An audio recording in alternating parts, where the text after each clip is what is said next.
ভাইরা আমার, আজকে বাংলার জমিনে আরেকজন নতুন করে তসলিমা নাসরিনের আবির্ভাব ঘটেছে। আপনারা দেখতে পাচ্ছেন, গত কয়েকদিন ধরে সে ইসলামকে তুচ্ছ তাচ্ছিল্য করতেছে, উলামায়ে কেরামদেরকে তুচ্ছ তাচ্ছিল্য করতেছে। কওমি মাদ্রাসা নাকি ব্যাঙের ছাতার মতো গজিয়ে উঠেছে। হুজুররা নাকি ওয়াজের নামে চাঁদাবাজি শুরু করে দিয়েছে।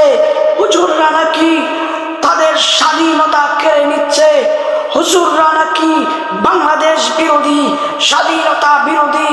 হুজুররা নাকি তাদেরকে ঘরের ভিতরে আবদ্ধ করে রাখার চেষ্টা চালাচ্ছে।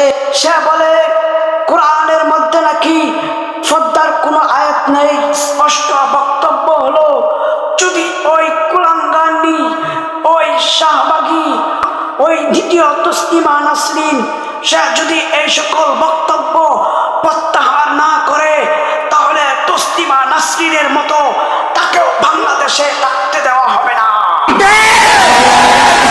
তসলিমা নাসরিন তো পালাইবার সুযোগ পেয়েছে।